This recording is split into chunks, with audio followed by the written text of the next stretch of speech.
Hi everyone, my today's topic is nucleic acid.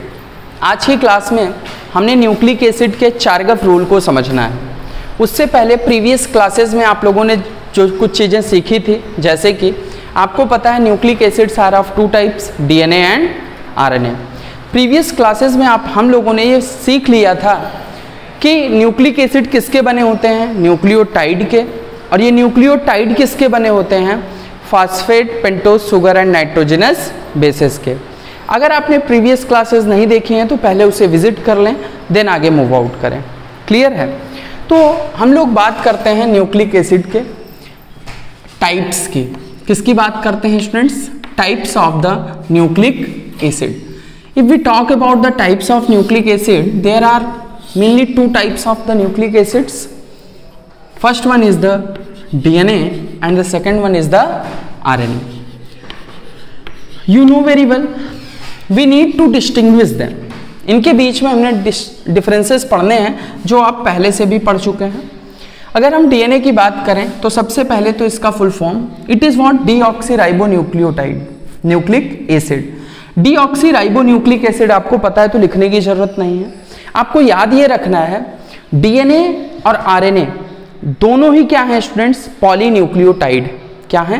Polynucleotide है। एक बार थोड़ा सा कंसेप्ट आपके रॉक सॉलिड कर लेते हैं, ध्यान से समझें। यहाँ पर न्यूक्लिक एसिड, अगर आपसे कोई पूछे, हो सकता है मैच द फॉलोइंग्स में कभी आपको इस तरीके की चीजें मिले। न्यूक्लिक एसिड स्टूडेंट्स, अगर आपसे पूछा जाए nucleic acid is made up of, nucleic acid किस चीज से मिलके बना है, तो आप लोग बताओगे nucleic acid is made up of nucleotide. किसका बना हुआ है स्टूडेंट्स? न्यूक्लियोटाइड। विजिबल है सभी को? समझ पाओगे न्यूक्लियोटाइड। अगर आपसे पूछा जाए DNA, getting my point student, DNA is made up of, तो स्टूडेंट्स जनरली बोल लेते हैं nucleotide, but correct answer is deoxyribonucleotide. Correct answer is deoxy nucleotide. Nucleotide. समझ पा रहे हैं सभी लोग? जी हाँ। अब अगर हम बात करें आरएनए की, this RNA is made up of what? Ribonucleotide. Ribonucleotide.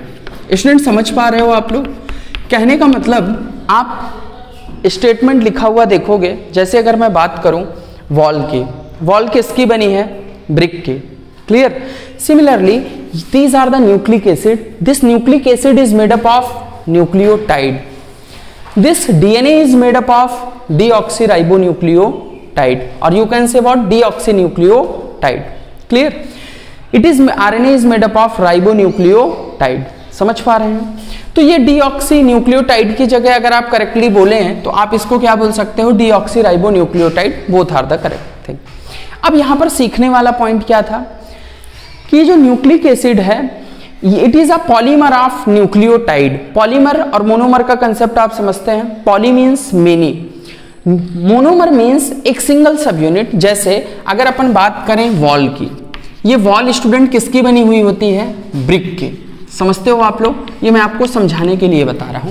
Similarly जिस तरीके से कोई भी वॉल है वो किसकी बनी है? ब्रिक की। उसी तरीके से न्यूक्लिक एसिड बने हैं न्यूक्लियोटाइड के, डीएनए बने हैं डीऑक्सीन्यूक्लियोटाइड के, and RNA is made up of ribonucleotide. Is it clear? अब अगर सच में अगर इसे आप और लिख लेता हूं मैं यहां पर, ताकि आपको कंफ्यूजन भी ना रहे, deoxyribonucleotide. Deoxyribonucleotide. Clear? It is more correct. समझ पा रहे हैं आप लोग? दोनों स्टेटमेंट करेक्ट। ठीक, मोर साइंटिफिकली अगर नोट किया जाए तो यही है, बट कई बार ऑप्शंस में, एग्जाम्स में वो डीऑक्सीन्यूक्लियोटाइड लिख देते हैं। आप समझ पाओगे कि ये डीऑक्सीराइबोन्यूक्लियोटाइड ही है। कहने का मतलब ऐसा मॉलिक्यूल जिसमें जो राइबोस, जो पेंटोज शुगर है वो कैसी है? डीऑक्सीराइबोज है, फॉस्फेट है और नाइट्रोजनस बेसिस है। अब अगर अपन बात करें इनके डिफरेंसेस की, तो डीएनए और आरएनए दोनों में पेंटोज शुगर प्रेजेंट होती हैं। The difference is what? DNA have deoxyribose sugar. Student DNA में जो शुगर प्रेजेंट है वो कैसी है? Deoxyribose sugar. कैसी शुगर प्रेजेंट है student? Deoxyribose sugar. But RNA में जो शुगर प्रेजेंट है वो कैसी शुगर है students? Ribose sugar, ribose sugar. Is it clear? अब अगर हम बात करें डीएनए में, डीएनए स्टूडेंट्स कैसे होते हैं? डबल हेलिकल स्ट्रक्चर होते हैं और डबल स्ट्रैंडेड होते हैं। क्लियर? इसके साथ साथ में और क्या डिफरेंस आपने पढ़ा है? DNA have a thymine. DNA में क्या कौन से नाइट्रोजनस बेस होंगे? थाइमिन प्रेजेंट होगा, thymine. Clear? Thymine is present while in the place of thymine, in case of RNA there are uracil. Uracil is present. Clear? यूं कहें तो आप इसे इस तरीके से भी लिख सकते हैं, DNA have a thymine। आप लिख सकते हैं RNA does not contain thymine। इसका मतलब क्या हुआ? आपने पढ़े हैं प्यूरिन और पिरिमिडिन नाइट्रोजनस बेसिस।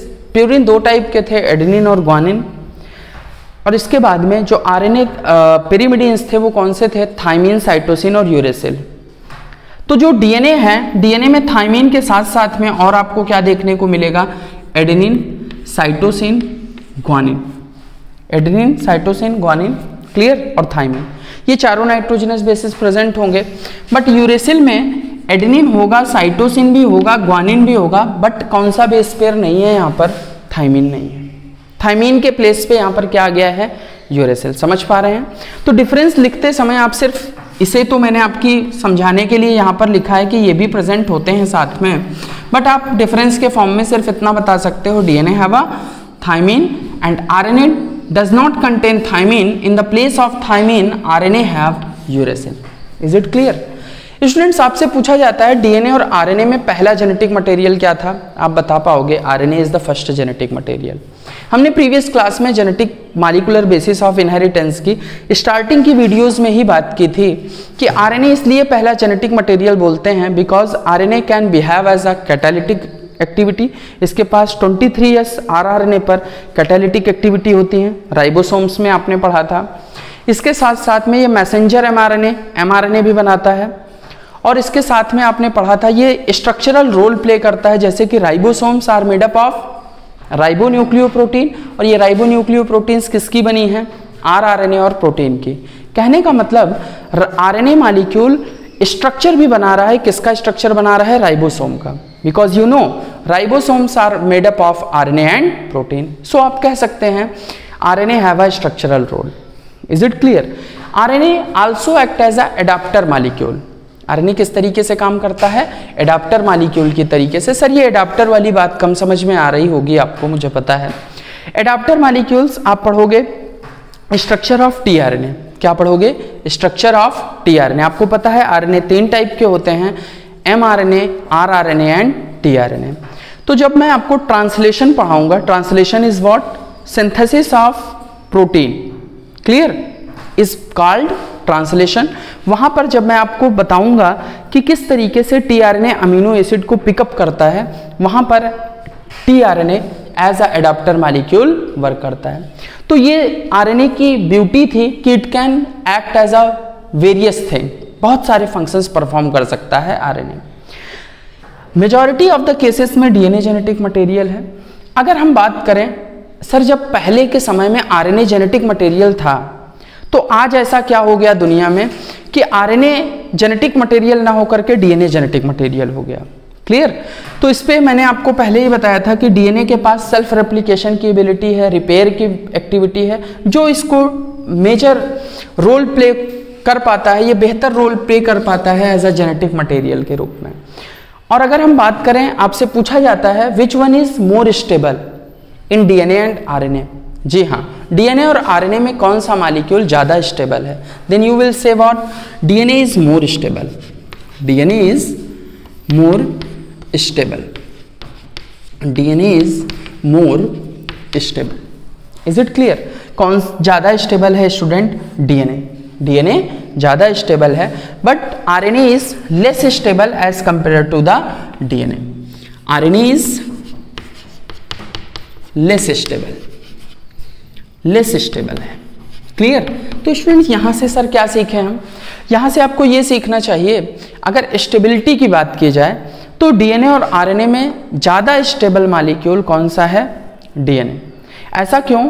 बिकॉज कि डीएनए की जो शुगर है वो कैसी शुगर है? डीऑक्सीराइबोज शुगर है। डीऑक्सीराइबोज शुगर का आपने स्ट्रक्चर देखा है कि जो सेकंड पोजीशन है वहां पर हाइड्रोक्सिल ग्रुप OH की जगह पर सिर्फ H प्रेजेंट होता है। Due to the steric hindrance ये ऑक्सीजन एटम वहां से रिमूव हो जाता है। तो आपको सिर्फ इतना याद रखना है कि DNA is more stable due to the presence of deoxyribose sugar, due to the presence of deoxyribose sugar. Is it clear? और आप लोगों ने बचपन से पढ़ा होगा DNA is double stranded while RNA is single stranded. Clear? DNA is double आपने सुना होगा double helix structure, helical structure, helix इस तरीके का टर्म सुना होगा। हेलिक्स बोलें या फिर स्ट्रैंडेड बोलें बात सेम है, तो मैं यहां पर स्ट्रैंडेड लिख देता हूं। It is a double stranded structure. Clear? जबकि आरएनए कैसा है स्टूडेंट? सिंगल स्ट्रैंडेड स्ट्रक्चर है, सिंगल स्ट्रैंडेड स्ट्रक्चर। इसे फुल फॉर्म में लिख दूं?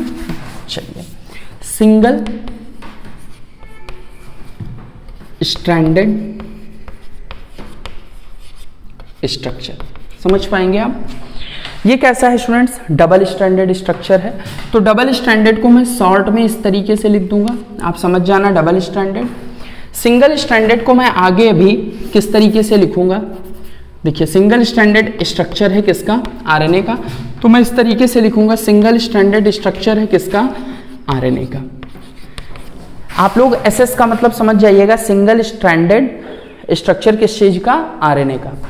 यहां पर मैं जहां पर भी लिखूंगा डबल स्ट्रैंडेड स्ट्रक्चर किसका? डीएनए का। तो डबल स्ट्रैंडेड स्ट्रक्चर होता है किसका? डीएनए का। ये रिप्रेजेंटेशन है simply. DS stand for the double stranded. Is it visible? Okay. Now the question arises, sir how scientist will able to know DNA is double stranded molecule? DNA जो है हमारा ये डबल स्ट्रैंडेड मॉलिक्यूल है, जबकि RNA single stranded है। तो आइए समझते हैं इसकी बेसिस को। अभी तक आपको क्या क्या सीखना चाहिए? Nucleic acid is of two type, DNA and RNA.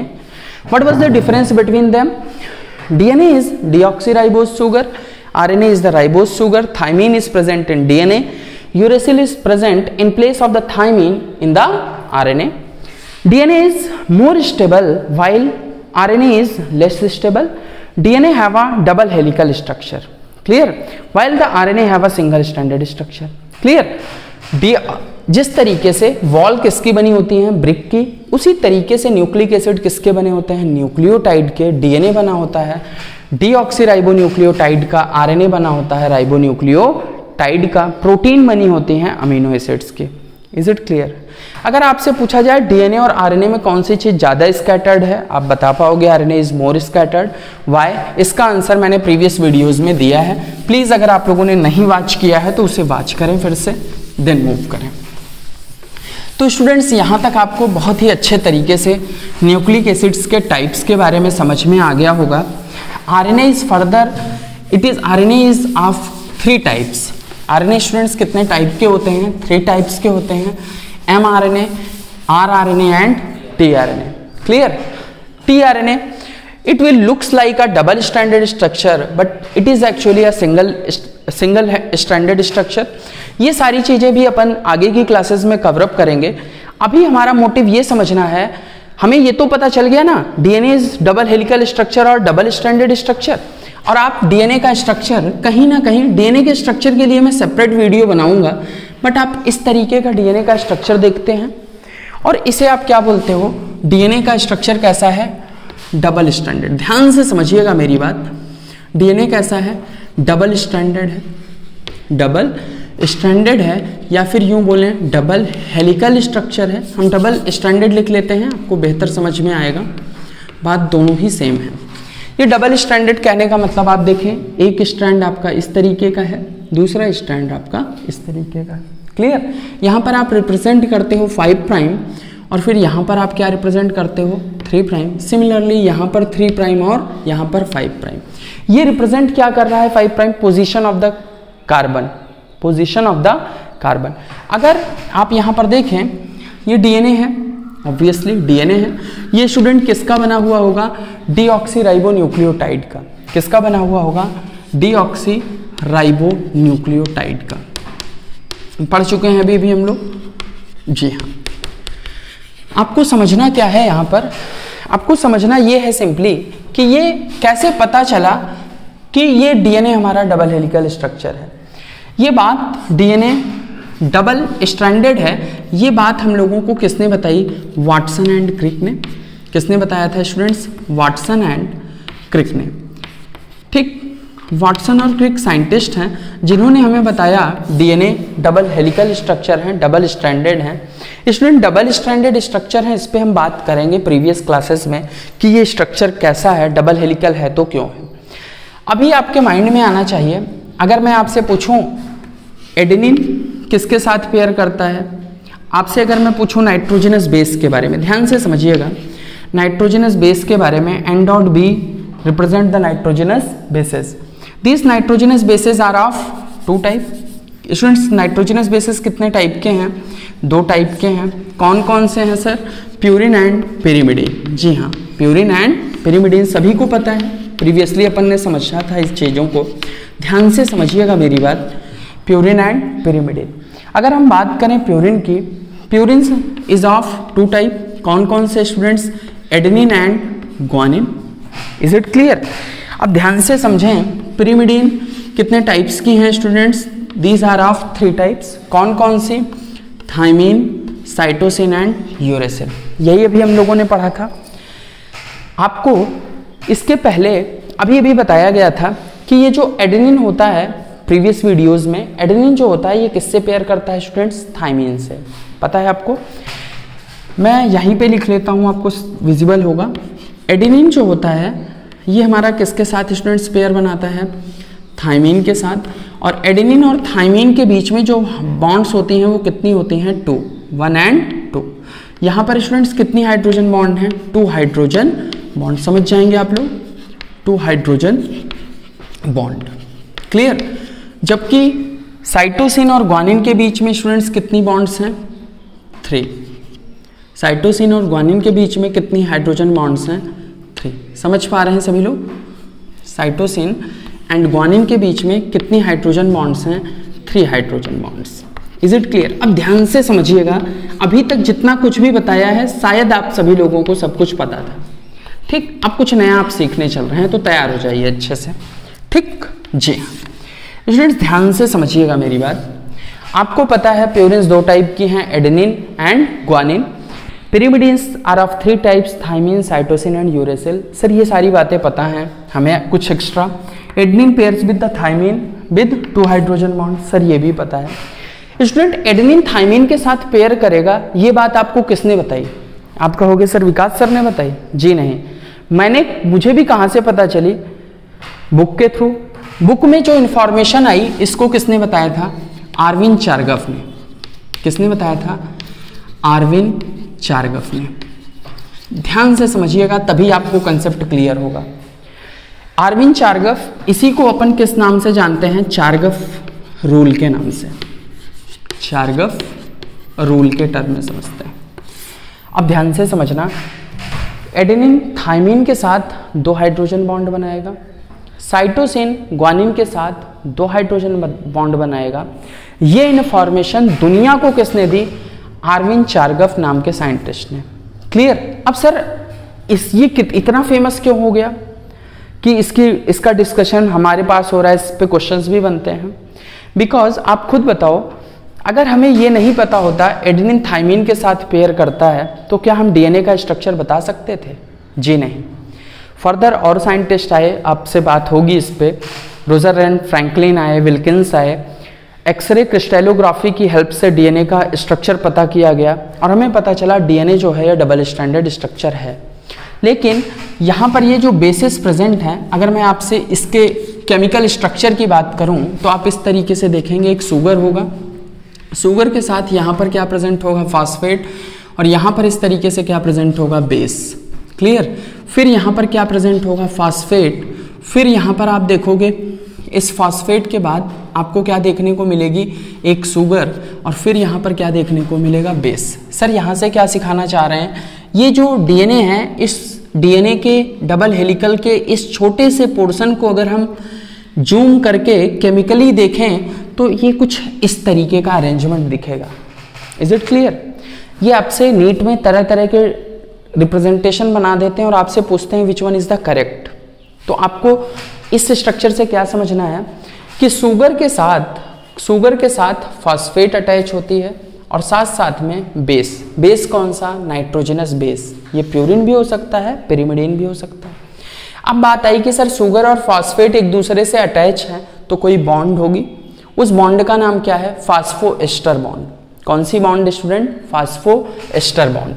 समझ पा रहे हैं? यहाँ पर जो बॉन्ड प्रेजेंट है वो कैसी है? फास्फोएस्टर बॉन्ड है, एस्टर बॉन्ड है। शुगर और नाइट्रोजनस बेस के बीच में जो बॉन्ड है वो कैसी है? N glycosidic. कौन सी बॉन्ड है स्टूडेंट? N glycosidic bond. ध्यान से समझें, यहाँ से नीट के क्वेश्चंस बनते ही बनते हैं। डीएनए किसका बना है सर? न्यूक्लियोटाइड का। न्यूक्लियोटाइड किन चीज़ों से मिलकर बना है? 3 चीज़ों से। वो 3 चीज़ें कौन सी हैं? फॉस्फेट, शुगर, कौन सी शुगर है? पेंटोज शुगर है, एंड बेस यहाँ पर मैंने जो लिखा है इसका मतलब क्या है? Nitrogenous base. It may be the purine और द पिरिमिडिन। शुगर फॉस्फेट के साथ भी जुड़ती है, नाइट्रोजनस बेस के साथ भी जुड़ती है। क्लियर? शुगर जब फॉस्फेट के साथ में जुड़ेगी तो वहां पर जो बॉन्ड होगी उस बॉन्ड का नाम क्या है? फास्फोएस्टर। Is it clear? This sugar is bonded with nitrogenous base. It may be the adenine, guanine, thymine, cytosine. It is never be the uracil because it is a case of DNA. तो यहाँ पर nitrogenous base से जो bond होगी वो अनग्लाइकोसिडिक होगी। Between the nitrogenous bases, ये जो नाइट्रोजनस बेस यहाँ पर प्रेजेंट होंगे, जैसे यहाँ पर एडेनिन है तो यहाँ पर स्टूडेंट्स कौन सा बेस आ जाएगा? थाइमिन। यहाँ पर साइटोसिन है तो यहाँ पर ग्वानिन। एडेनिन थाइमिन के बीच में 2 हाइड्रोजन बॉन्ड, साइटोसिन ग्वानिन में 3 हाइड्रोजन बॉन्ड। ये बात दुनिया को किसने बताई? आर्विन चारगफ ने बताई। किसने बताया? आर्विन चारगफ ने। अब थोड़ा सा इस पर अपन मूव करते हैं। आपको यहां से सीखना क्या चाहिए? आर्विन चारगफ रूल आपसे अगर मैं पूछूं, आप समझ चुके हैं। अगर मैं आपसे कहूं कि आर्विन चारगफ रूल की इंपॉर्टेंस क्या है, why we are reading it, तो आप कहोगे विदाउट, अगर आर्विन चारगफ ने बेस कॉम्प्लीमेंटरिटी का कंसेप्ट नहीं दिया होता तो क्या हम डीएनए का डबल हेलिकल मॉडल बता पाते? जी नहीं बता पाते। तो आर्विन चारगफ रूल की वैलिडिटी क्या है, क्यों इसे हम पढ़ रहे हैं? To know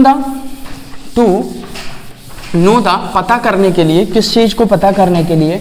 what was the base composition as well as structure of the DNA. तो ध्यान से समझिए, आइए देखते हैं। आर्विन चारगफ रूल की अगर हम बात करें, आर्विन चारगफ साइंटिस्ट हैं, तो आप क्या लिखोगे? चारगफ rule states that, Chargaff rule क्या है? चारगफ रूल, स्टूडेंट नाम थोड़े से अजीब होते हैं। He was a American biologist. Clear? अब अपने यहाँ के तो है नहीं, तो नेम में थोड़ी सी प्रॉब्लम हो सकती है, बट इसे याद करिए, यहाँ से नीट में क्वेश्चंस आएंगे। ध्यान से सुनिए। Chargaff rule states that Chargaff rule हमें क्या बताते हैं, क्या सिखाते हैं? They tell them us what? Purines are always equal to the pyrimidine. Purine is always equal to pyrimidine, is always equal to pyrimidine। किसके इक्वल होंगे स्टूडेंट्स? पिरिमिडीन के। ध्यान से समझिएगा मेरी बात, पिरिमिडीन। आर्विन चारगफ रूल अपन क्यों पढ़ रहे हैं स्टूडेंट्स? पहला question, why we are reading it? Because कि ये क्या देता है? It gives the basis of complementarity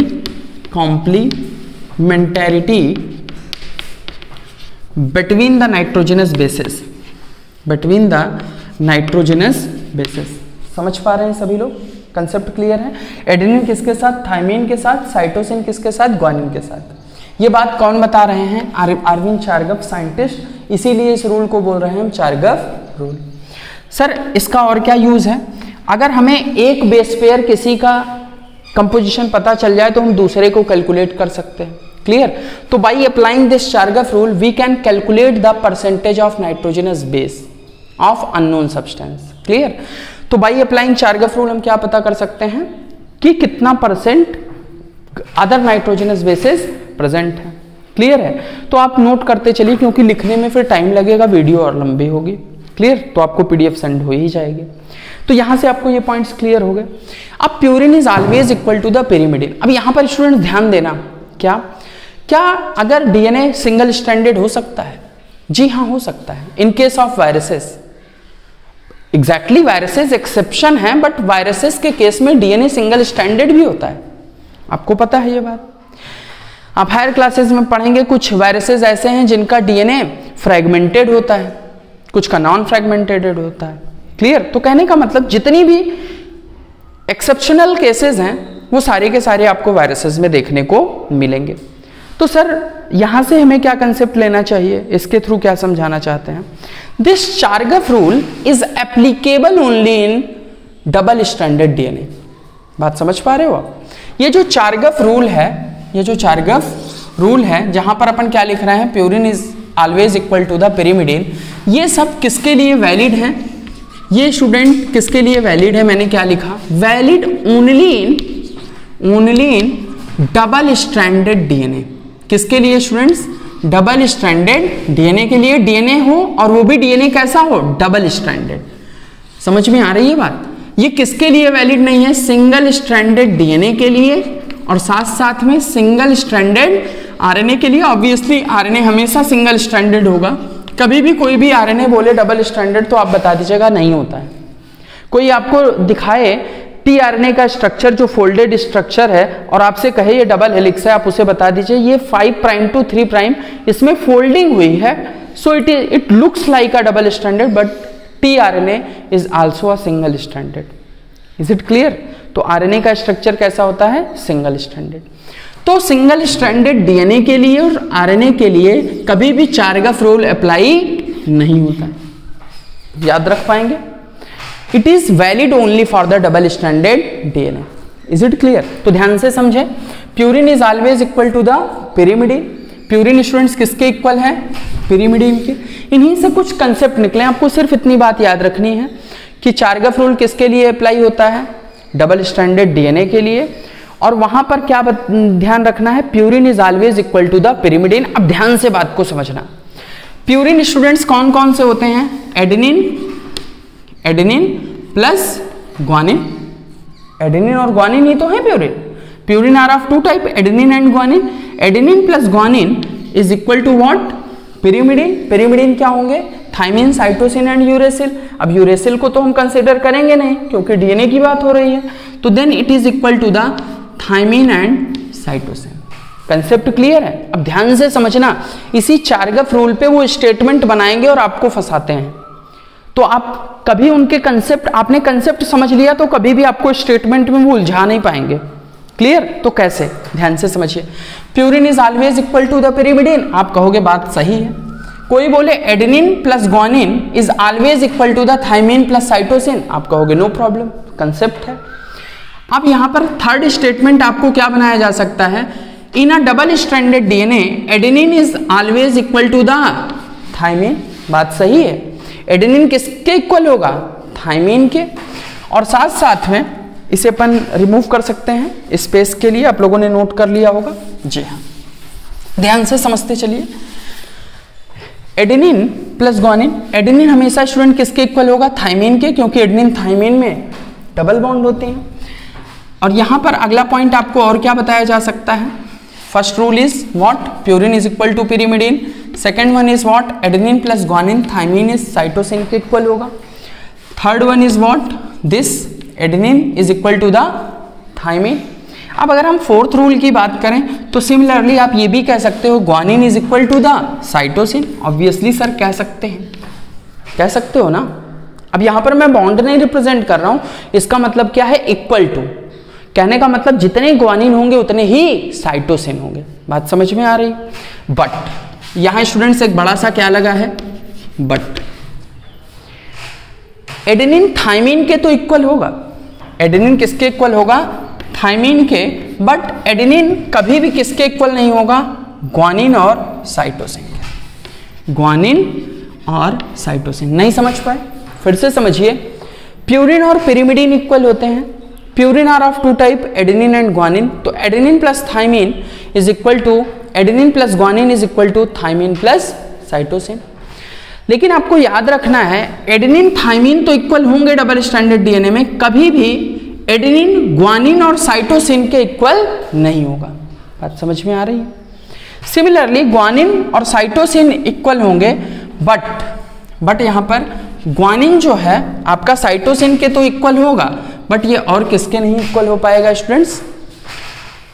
guanine, I hope 5 minutes तो होंगे ही अपने पास, अपन क्वेश्चंस कर सकते हैं। Guanine is not equal to the what, किसके इक्वल नहीं होगा स्टूडेंट? ध्यान से समझें, टाइम कम है अपने पास। ग्वानिन किसके इक्वल नहीं होगा आपका? चलिए ध्यान से समझिए, फिर से वापस आइए। ग्वानिन किसके इक्वल होगा? साइटोसिन। बचे हुए कौन से हैं आपके? एडेनिन और थाइमिन, एडेनिन और व्हाट? थाइमिन। बात समझ में आ रही है? इनके इक्वल नहीं होंगे। ध्यान रखिएगा, these all rules are applicable only in case of double stranded DNA. Clear है? अब यहां पर अगर हम प्यूरिन अपान पिरिमिडीन करें, प्यूरिन अपान पिरिमिडीन करें, तो हमें हमेशा रेशियो क्या मिलेगा स्टूडेंट्स? 1। प्यूरिन अपान पिरिमिडीन करें तो हमें रेशियो हमेशा क्या मिलेगा? 1। यहां तक बात समझ में आ गई? तो ये सारे रूल्स हैं, इनके थ्रू स्टेटमेंट्स बनते हैं। आपको इसकी समझ हो चुकी है, आप सारे क्वेश्चंस कर पाओगे। आइए एक जल्दी से अपन क्वेश्चन कर लेते हैं। ये स्टूडेंट्स आपके बोर्ड में कई बार पूछा गया है और ये क्वेश्चन आपके नीट में भी पूछा जाता है। क्लियर? तो ध्यान से समझना क्वेश्चन को कि कैसे करते हैं, how to attempt it. Clear? तो चौक है अपने पास, आइए ध्यान से समझते हैं। क्वेश्चन की लैंग्वेज ना लिख करके टाइम बचाते हुए अपन जल्दी से समझते हैं। सपोज कोई डबल स्ट्रैंडेड डीएनए है। कैसा डीएनए है? डबल स्ट्रैंडेड डीएनए है। जैसे ही क्वेश्चन में आपको दिखा कि डीएनए कैसा है, डबल स्ट्रैंडेड, आप समझ गए चारगफ रूल लगेगा। बात समझ में आ गई? कोई डबल स्ट्रैंडेड डीएनए है और वहां पर एडेनिन का परसेंटेज आपको कितना दे दिया गया है? 14%। एडेनिन स्टूडेंट कितना है? 14% है। क्लियर? और आपसे पूछ लिया है थाइमिन, साइटोसिन और ग्वानिन का परसेंटेज बताएं। थाइमिन का, साइटोसिन का और ग्वानिन का परसेंटेज बताएं। तो आधे से ज्यादा स्टूडेंट्स परेशान हो जाते हैं कि क्या करना है, लेकिन आपने मुझसे कंसेप्ट सीखे, आप अप्लाई कर ले जाएंगे। कैसे? आपको जैसे ही बताया डबल स्ट्रैंडेड डीएनए का, तो आपको पता है, अपन लिख सकते हैं, वी नो दैट, हमें पता है, क्या पता है? एडेनिन अगर डीएनए है और वो डबल स्ट्रैंडेड डीएनए है, we know that in double stranded DNA, किसमें स्टूडेंट्स? डबल स्ट्रैंडेड डीएनए में सिर्फ 4 ही बेस पेयर होंगे। कौन कौन से? एडेनिन होगा, थाइमिन होगा, साइटोसिन होगा और ग्वानिन होगा। स्टूडेंट मैंने क्या नहीं लिखा है? यूरेसिल, क्योंकि uracil is absent in DNA. इन चारों बेसिस को अगर हम मिला लें तो पूरा का पूरा डीएनए किसका बना हुआ होगा? इन्हीं 4 बेसिस का, अगर वो डीएनए डबल स्टैंडर्ड है तो। क्लियर? तो ऑब्वियस सी बात है, इनका सबको इक्वल कर दें तो हमको क्या मिल जाएगा? 100% DNA is made up of these 4 nitrogenous bases. बात समझ में आ गई? यही 4 नाइट्रोजनस बेसिस डीएनए में प्रेजेंट हैं, तो इन सबको प्लस करके अपन क्या लिख सकते हैं? 100। Is it clear? अब ध्यान से समझिए जल्दी से, यहां पर एडेनिन का परसेंटेज कितना दिया हुआ है? 14। आपको पता है एडेनिन अगर 14% है, ठीक, तो थाइमिन भी कितना हो जाएगा? 14%, क्योंकि एडेनिन और थाइमिन इक्वल होते हैं। क्लियर? और एडेनिन और थाइमिन को अगर हम जोड़ दें, इन दोनों को अपन प्लस कर दें, तो अपन क्या लिख सकते हैं स्टूडेंट्स? 28%। क्या लिख सकते हैं? 28%। समझ में आ रही है बात? तो ध्यान से समझें, एडेनिन कितना है? 14%, तो थाइमिन के साथ पेयर करेगा, ये भी कितना होगा? 14%। तो थाइमिन का परसेंटेज हमें मिल गया कितना? 14%। हमें पता क्या करना है? साइटोसिन और ग्वानिन। कैसे पता करें सर? तो ध्यान से समझें, adenine plus thymine is equal to 28%, cytosine plus guanine is equal to, cytosine plus guanine is equal to 100 minus 28। Clear? 100 minus 28 करेंगे तो स्टूडेंट्स जल्दी से बताइए, आप लोग खुद से बोल के, कितना आएगा? बोल के बता सकते हो आप? कितना? 72। क्लियर। तो cytosine plus guanine is equal to what 72। Student यहां पर साइटोसिन कितना आ जाएगा अपना 72 का जस्ट हाफ कितना होगा 36, क्लियर। एंड ग्वानिन कितना होगा स्टूडेंट्स 36। आई होप आप लोगों को सबको कंसेप्ट क्लियर है। तो यहां से हम बता पाए कि साइटोसिन कितना है 36 है, ग्वानिन कितना है 36 है। स्टूडेंट जितने भी चार्गेफ रूल के क्वेश्चंस आए हैं अब आप लोग इस कंसेप्ट के थ्रू अप्लाई कर पाओगे। Thanks a lot.